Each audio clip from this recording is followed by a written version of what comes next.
even if he didn't learn anything else on the whole trip, just the kind of the saga before the trip began was a great lesson for him to learn of accepting God's sovereign, direction and cancellation of our plans, and then turning around and providing in a miraculous and a really joyous way.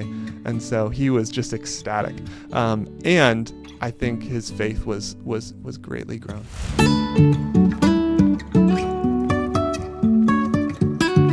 Hey guys, I'm John Dalrymple here with Christopher Shaw, and this is the Growing Fathers podcast. We are just two growing dads trying to help other Christian dads grow to be more like Jesus and apply the Bible to parenting for the strengthening of families and churches for the glory of God. Well, 1 week ago, my son and I were just returning home from a 2-week mission trip in Africa.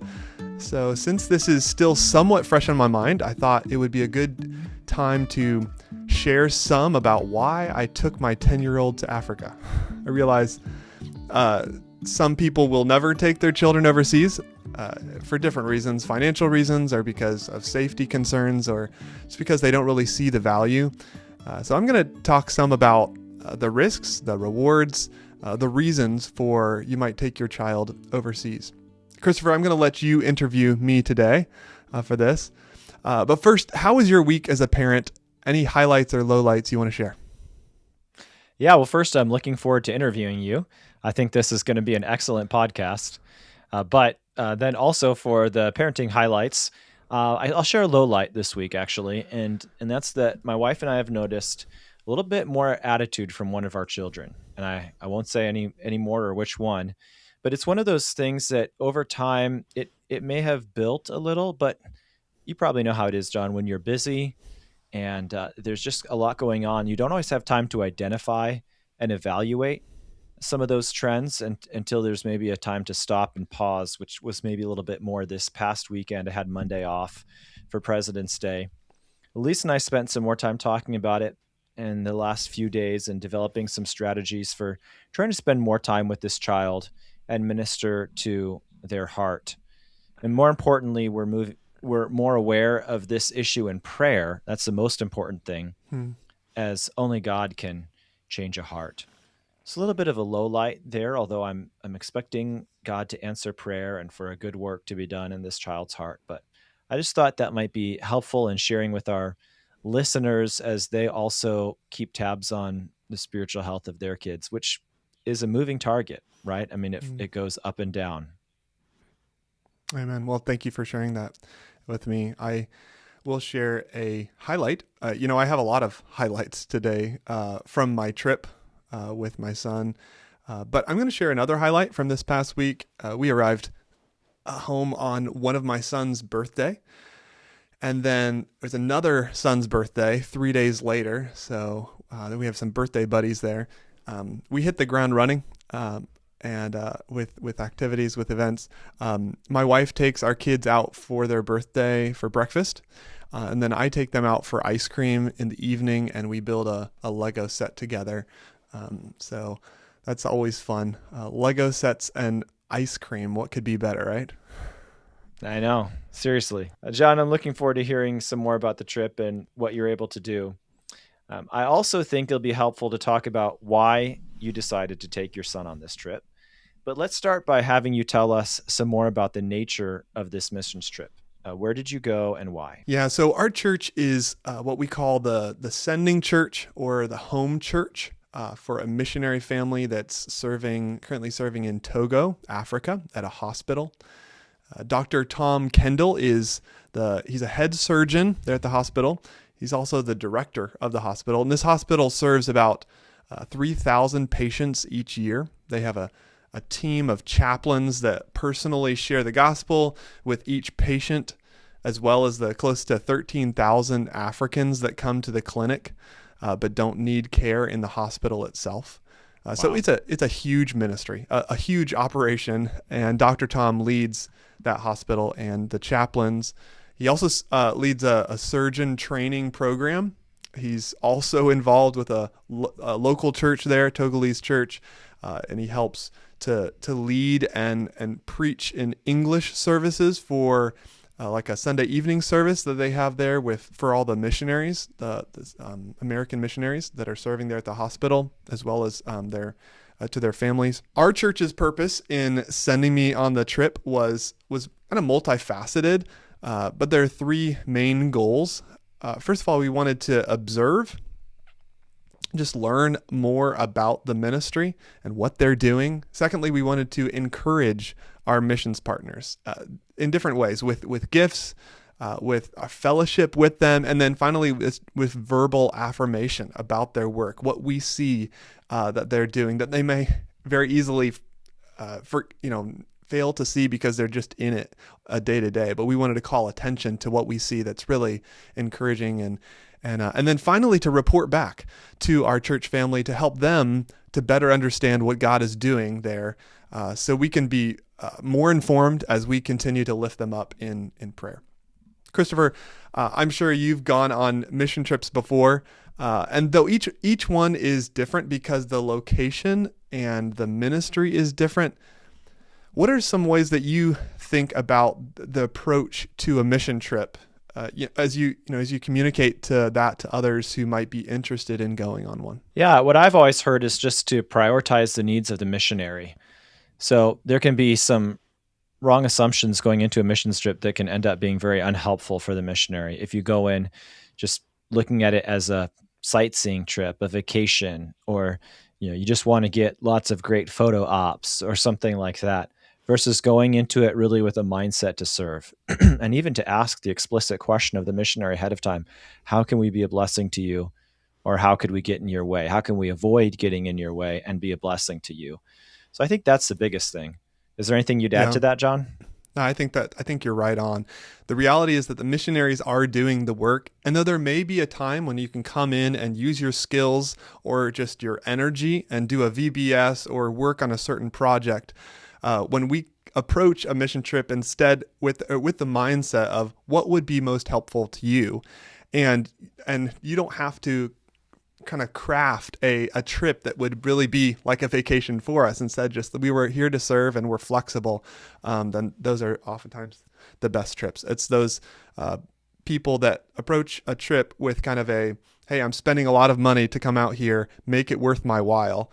And not just worth my while, but I think some people, like even I, came on this trip thinking, boy, I need to contribute in some way. I need to accomplish a certain thing because we're spending a lot of money here.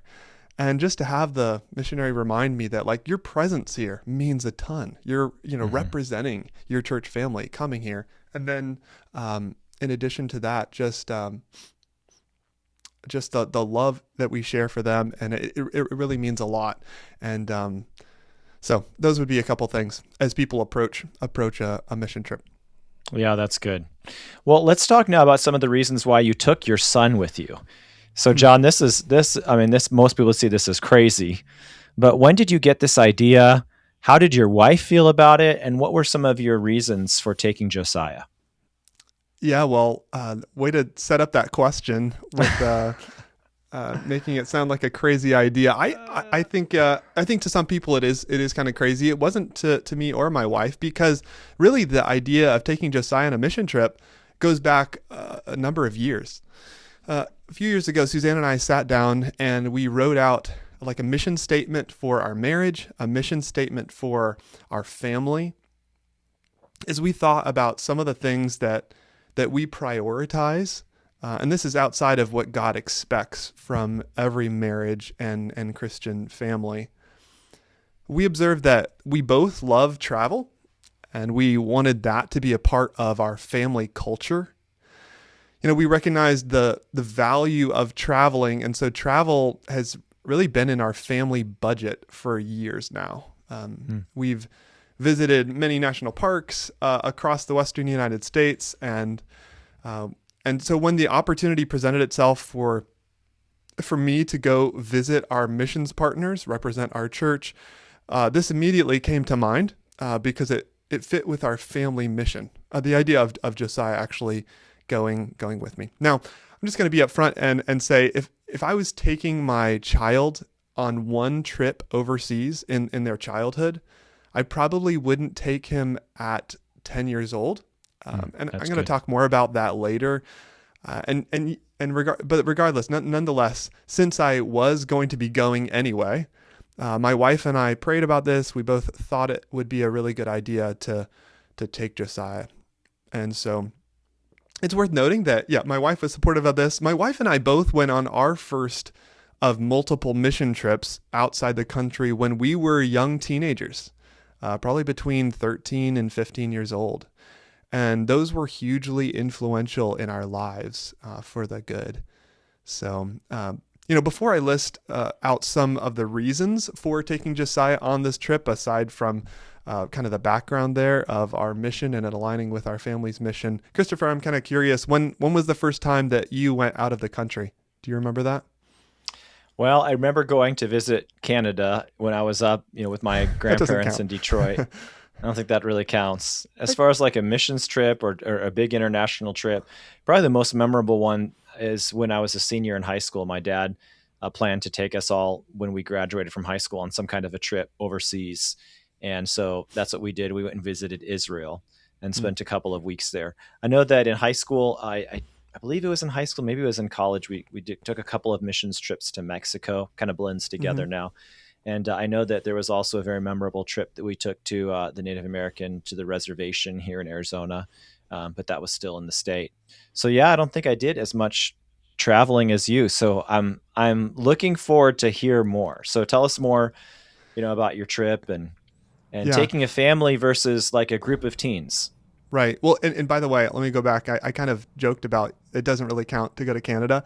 But the reality is, and this is just a side point here, you don't have to go across the world to expose your child to different culture. I mean, frankly, the East Coast to the West Coast is a pretty different culture. And That's so true. getting your child out of the normal day to day and seeing God, at work, a church function, people living in a different context, whether that's the Northeast or the Southeast, be very different here on the West Coast. That can be a really good thing, we think, and Mexico as well, even Canada.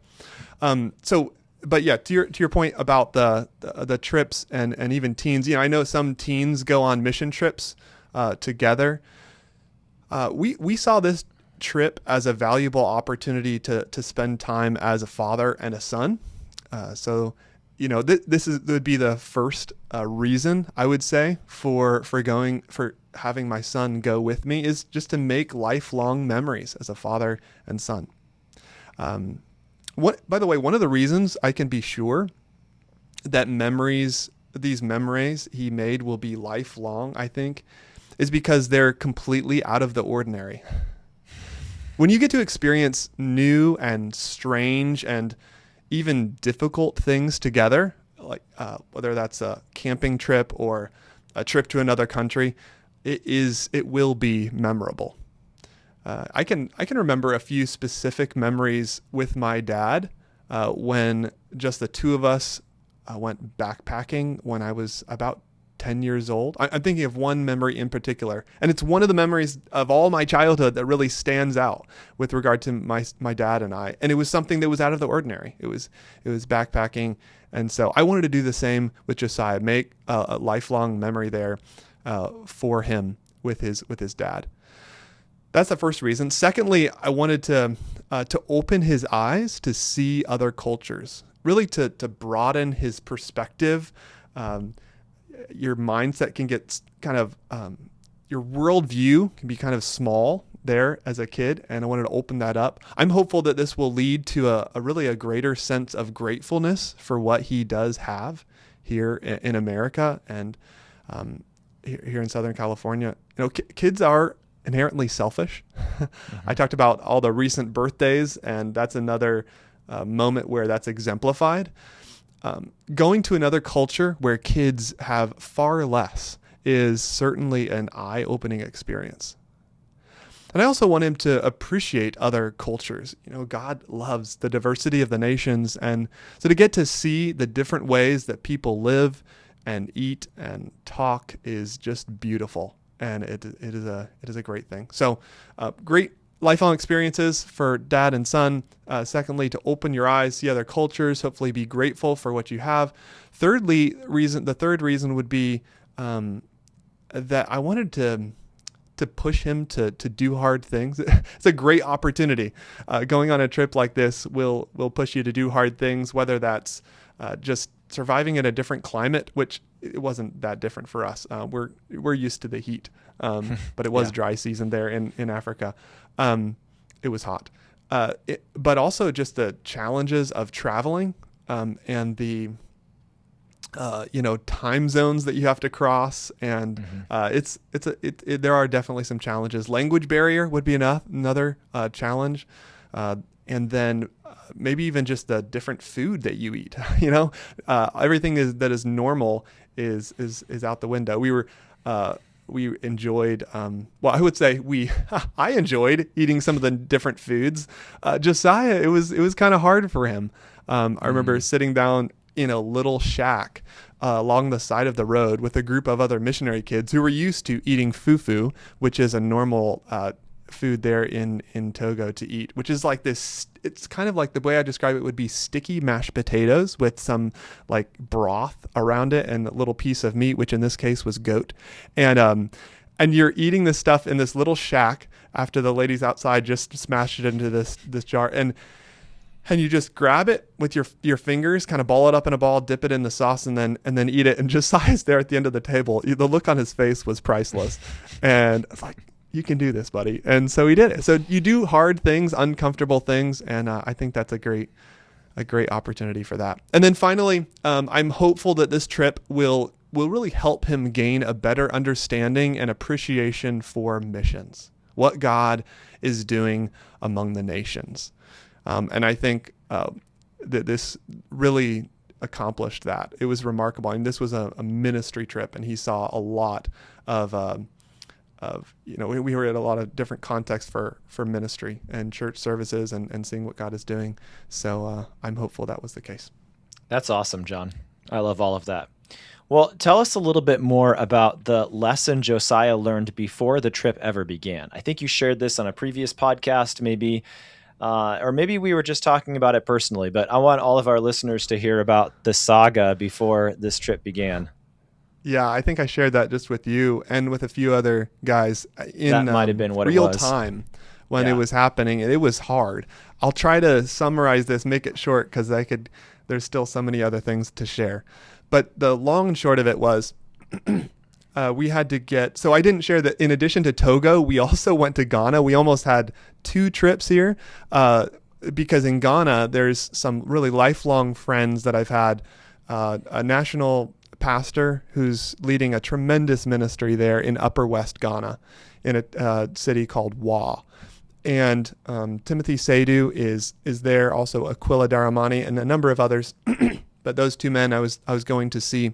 And so we had to get visa for both Togo and a visa for Ghana. The visa for Ghana, we after a long ordeal with just getting Josiah's passport, we sent that off to the Ghana embassy in the Washington D.C.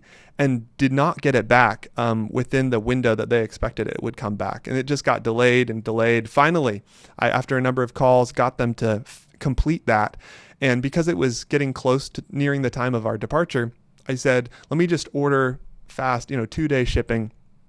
Well, it turns out once they dropped that in the FedEx 2-day shipping, there was a huge storm. I don't know if you remember that a number of weeks ago before our trip in January there, and it just shut everything down for a number of days all across the East Coast and even beyond. And as a result, this passport with the visa just got lost for a number of days, and we had to conclude that it was God's plan that Josiah was not supposed to go on this trip. Even after months, 6 months probably of just planning and praying and preparing, we had to just accept the fact that he would not go. And that was really, really hard for him. And then I literally went to the airport on the morning of the flight, and they told me there at the counter, like, your flight has been canceled and it will be rescheduled for a later day. And so it was scheduled for the next day.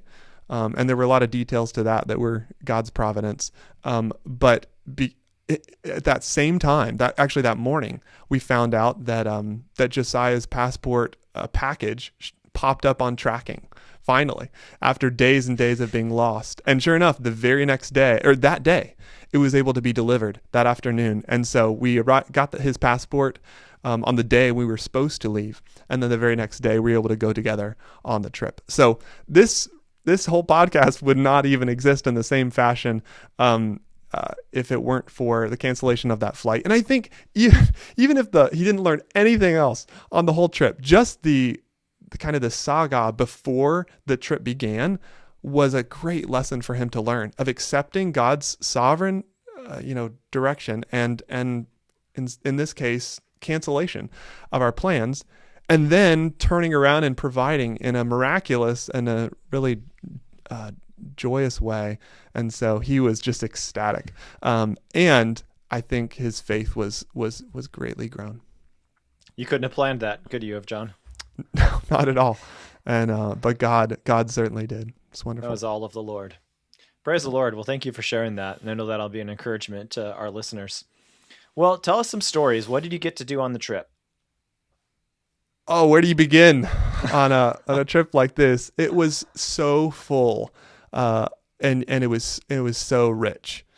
Too much to share here. As I said, this trip wasn't really about running a certain kids club or using our medical skills in the hospital, because I don't have any of those. We were there to learn and to encourage. And so, I'll say that a lot of the time in Togo was spent with the missionary family, whether it was playing card games there with their kids, or whether it was taking a tour of the hospital, getting to actually go into the operating room with him, which was a little challenging for my stomach. I'm sure. Yeah, it was not quite what I'm trained to do. And not that I did anything in there other than observe, but it was quite a lot to take in. I was fine, by the way, for a while. And then as I walked out and he was talking through it, I was like, yeah, I think I need to sit down. This is a little much. It was, probably my favorite thing was getting to interact with the chaplains. I'm a pastor. And so though I love the work that they're doing there in the hospital, it's tremendous. I was so encouraged to see the ministry they're doing with each person that comes across their path there in the hospital. They take one-on-one time with each patient, and then with the families. They're doing a tremendous work, and I was excited to be able to learn from them, answer their questions as we had sort of a Q&A time, and then accompany them in ministering to them. We walked over to minister to the families of patients, and as we're walking over there, they're like, "Hey, do you want to go? And we're going to have a little service here. Why don't you preach?" And I was like, "Sure, I guess I'll do that." And started preaching from Matthew 9 about our greatest need, not just being healing, but the man is brought with his friends brought to be healed, and his sins were forgiven. There, Jesus said, "Your sins are forgiven." And so, talking about our greatest need being forgiveness of sins, and there a man comes up on a wheelchair. Right behind me as I'm talking about, Jesus saying, "Rise and walk," to prove that he has the authority to forgive sins. It was such a cool moment. So neat opportunities for me as a pastor to teach and to preach. But probably the best parts of the trip was just observing what all God is doing through these missionaries. So it was eye-opening for me. It was tremendous. My first time in Togo, and then to go to Ghana as well and see the work there. So many stories that I could be able to share. In addition to, so there's a hospital in Ghana. They have a number of Christian schools where they're serving thousands of students, literally. I mean, these Christian schools have probably the two Christian schools, probably closer to 2,000 kids. So these are not small. And yet probably, I would say, over 50% of the kids in those schools come from Muslim homes. So these are Christian schools ministering to Muslim kids because the parents just want them to be receiving a good education. Wow. And there's not a lot of options there. And so that was really cool to be able to go and stand in front of those kids and teach them a song based on John 14:6. "I am the way, the truth, and the life," Jesus said, is just so exciting. And to hear them sing that. So thankful. We did get to stop by an orphanage at one point, and that was not on our plan, but they again, we're just going wherever they want to take us. Mm-hmm. And that was a neat opportunity to see just the work that they're doing. Just my son did, speaking about Josiah and his opportunities to interact with the people there. He got to share his testimony of salvation with the kids there at the orphanage, which was really fun for him. That was the first time he's done that kind of thing. And so I hope that was, not the last time that he'll share his testimony before others and present the gospel. So that was a neat moment. And of course, he just enjoyed hanging around being surrounded by groups of African kids that were fascinated with this young, blonde-haired, fair-skinned little boy. They had just a blast with him, and I think he did with them as well. Oh, that's so cool. Amazing stories. One thing let me just add here to the end, and that is that we there was so many things that happened, so many things we experienced. And if our listeners, you go on a mission trip, you know exactly what I'm talking about. There's so many moments there throughout the day, every day, that are filled. You won't be able to remember them all. And so what we did is at the end of each day, despite how exhausted we felt, we sat down there on the side of the bed together, Josiah and I, spoke into the camera and shared everything that we could remember from the day, what happened, the conversations that we had, the lessons that we learned. And so we have yet to go back and watch all those, but I think we recorded a video almost every evening of our mission trip. And some of those videos were over 15, 20 minutes long, just because there was so much to be able to share. So I really value that. And I think that will help us be able to capture what all God did through us and in us as we go forward. That's a great idea too. Very, very good. So I think it's safe to say that your missions trip was primarily about ministry, but did you get a chance to do any sightseeing while you were over there? It was very brief. In fact, we heard that, multiple times from people like, wow, this is so short. The travel took so much just to get there to Africa. And then between Togo and Ghana was somewhat of a trip, to Wa. So there's so much travel time that the time on the ground in those places was really condensed, like down to a few days. It ended up in Ghana, like 3 days in Ghana and probably 5 days or something in Togo. And as a result, they were keeping us running with seeing the different ministries and what's going on. So not as much sightseeing, and that was fine for us. Even though it would have been fun to go see they have the hippopotamus sanctuary in Ghana, or they'd have different places you can visit. We did get to go to a waterfall hike in Togo, which was really fun. We went with a group of the missionary kids, and they took us through the Togo, not jungle, but definitely forests there, a thick group of trees and everything, and of course people back there by that waterfall just living in a little shack. We got to kind of slide down the waterfall and into the water. I thought that was a blast. Certainly there was fun parts. I mean, he got to play with a monkey that was a pet of one of the missionaries, and that was a big highlight for him of the trip. He made friends with this little monkey, and so that'll be something he'll remember for sure. That's amazing. Now, did you ever feel in danger or worried about your son's safety? I mean, you mentioned sitting in a hut, eating this food that you're not, really sure what this is, or traveling even between countries in Africa, or even, being in a Muslim country, walking around the city of Rome. I'm sure there were lots of moments. Like, tell me about some of those and how did you handle that? Or how did you think about keeping Josiah safe? Yeah, and I forgot to mention that about Rome. On the way back from Ghana, we had a 24-hour layover in Rome. So though we were running on zero sleep because we failed to get that on that last plane flight, we walked around Rome in a day, because when you're in Rome, You go to see the Vatican and Colosseum and Trevi Fountain and Spanish Steps and Pantheon. It was a full day, but it was a lot of fun too. But yeah, there's could be a lot of concern for safety. I tend to be the optimist, so Suzanne did all the worrying for me from home about how we were. I didn't really feel unsafe, even though in Ghana, especially, we were in the upper west region of Ghana, is probably the most heavily Muslim, and then of course you're bordering Burkina Faso and stuff like that. But didn't feel unsafe. Again, that's just me, my personality.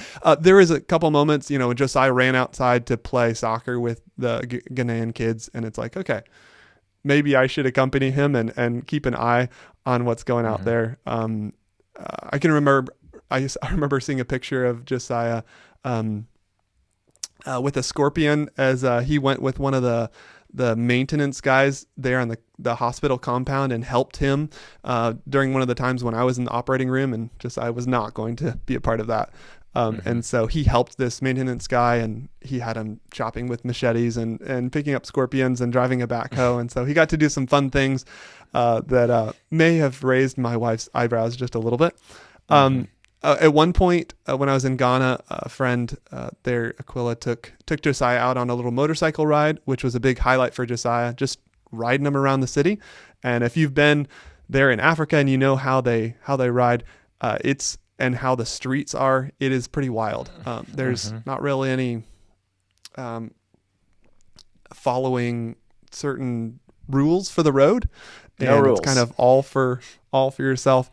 Everybody is just looking out for themselves, and it's remarkably safe. It is astounding that they don't have more accidents with how many motorcycles and people are flying this way and that without any traffic lights. We were all safe, and thankful to God for that. Yeah. Well, praise the Lord.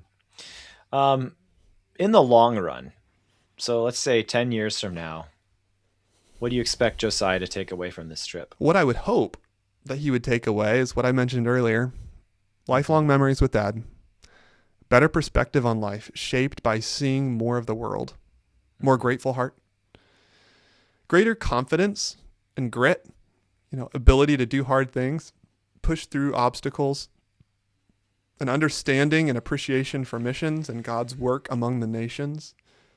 Who knows? Maybe 10 years from now, he'll be looking back on this and saying, you know what, I want to be involved in some way, either supporting a missions work or going and doing it myself. John, what will you take away? I've actually been to Africa about 13 years ago, but this time I went as a pastor, and really I took away a huge appreciation for what God is doing there through the Kendalls and their ministry there at the hospital, as well as Pastor Timothy Seydu and Pastor Aquila Daramani and their ministry there in Ghana.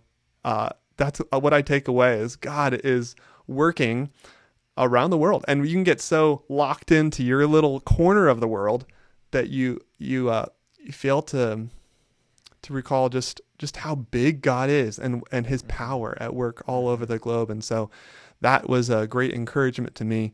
As a parent, what I took away was some great memories with my son that I will cherish forever. All right, let's talk nuts and bolts. I'm sure some of our listeners may be thinking, well, I would love to do that. That sounds like a dream, but I don't have that kind of money. I mean, you've already mentioned that your travel budget, John, but anything practical that you want to share about either just the value of a trip like this, and so maybe prioritizing it over other things, or how to pay or raise money for a missions trip? Yeah, well, you said it right there. We do put our money where our mouth is. Like, what do we value? And so people spend money on all kinds of things throughout the year, and you've just got to decide what do I really value? Is this important to you? So you've got to do some thinking about that. For our church has a missions fund that our elders team chose to use to send me to Togo. But so I'm a pastor. My situation is going to be a bit different for this trip in particular to other people. However, it is noteworthy that we have flown as a family of 8 multiple times across the country. We have done travel. In fact, we've flown at least once, I think, as a family across the country to see relatives on the East Coast for the past 7 years. Wow. That is a lot of travel. It's a lot of cost. How did we do that? Well, as I talked about, we have part of our budget set aside for travel, but we've also have parents who have often contributed towards us coming out to see them once a year. In fact, we had parents and some friends help contribute to our mission trip when they found out that we were going, Josiah was going, and so that's a piece. And then finally, and this is maybe a little odd or controversial, but we've been pretty creative in travel bookings, even including credit card points. And I'll say that in a moment. I'll talk about that in a moment. But first, one part of creativity is just being willing to fly simply. As a family, we've flown Spirit Airlines some years for a fraction of the cost of other airlines. And yes, we flew red-eye flights with kids, and we packed for 8 people in one suitcase plus some carry-ons, but we survived. So and then we have those. So you have to be able to be creative and maybe not flying in the best of conditions. We've also opened credit cards with those huge bonus mile offers. And Dave Ramsey, plug your ears. I know. We have flown almost for free a number of times over the past 10 years of marriage. And of course we pay off credit cards. And then those times, even with those credit cards, it was just using those for a period of time to get that initial offer, and then kind of closing those down or downgrading those cards. So I'm not a master when it comes to those credit card points. But I know enough to be able to have flown for free for the last 10 years, a number of times. Yeah. So that was cool. That was one way to be creative. Oh, very cool. So will you do a trip like this again with one of your other kids? I mean, you're going to do 6 of these? Are you going to do a certain interval, like a certain age, or is just kind of take it on a case-by-case situation when another trip comes up, see if you can take a child along? Or how are you going to think about that in the future with your other kids? Yeah, I don't know. I'm just going to take it one day at a time, 1 year at a time. This was an opportunity that presented itself, and so we're positioned well to be able to take it. So you got to plan ahead so that when the opportunity arrives, you can go for it. Plan ahead intentionally, financially, and then wait to see what God would have you be able to do. I would love to be able to take all of our kids at least once before they graduate high school, for example. And as I mentioned before, I would have taken Josiah. I wouldn't have taken him if he was less than 10 years old. I think it would have been even better if he was 14 or more older. But I don't regret taking him at all. That's great. No, that's a good word for any area of life. You have to plan ahead so that when the opportunity comes, you're ready. Let's see here. John, any specific countries you have your eyes set on in the future, or missionaries you want to visit, or going back to the same place before we wrap this up? My other boys already want to go to Africa, and I would love to take them back there after they saw pictures and everything and heard about it. They all want to go meet the monkey and be friends. I have a special love for Africa, and the people are incredible there, and so I loved that trip. We would also like to go see other missionaries in other countries. We're open to whatever God would have, what He presents. Here's a crazy idea. We would also just like to take our family to Mexico at some point. That's only like an hour and a half from Tijuana, so we're not far away. Not that we would necessarily want to be in Tijuana, but the border is not that far away, and so who knows? Maybe we'll do something like that in the future. But the point is, to continue to travel, to expose our kids to different cultures, and who knows? We'll see. No, it's great. Well, as we do a call to action here, John, I just want to make this really practical. So let's say that our listeners are convinced, like you convinced me, I want to do this. I'm going to take my child on a missions trip. This is a very good thing. What next? How do you go about selecting a missionary, interacting with that missionary, reaching out to them? It's easier for you. You're a pastor. You know these people that are sent out from your church. But, what if you feel like you don't have anything to offer? What if you say, well, Hmm. I can't go and preach a sermon? So any thoughts on that? Like, what's a next step for someone that wants to do this? That's a great question. Thank you for asking, because I don't think that I necessarily am.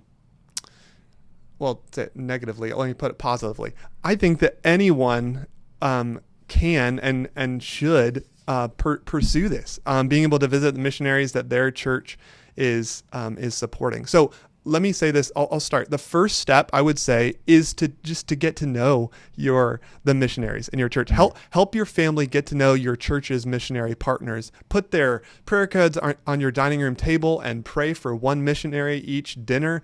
Read their prayer letters to your kids. And this is something that we've not done really well. I want to grow in. Is just making sure our family is aware of and praying for and caring for the missionaries that we have. Secondly, I would say talk with your pastor.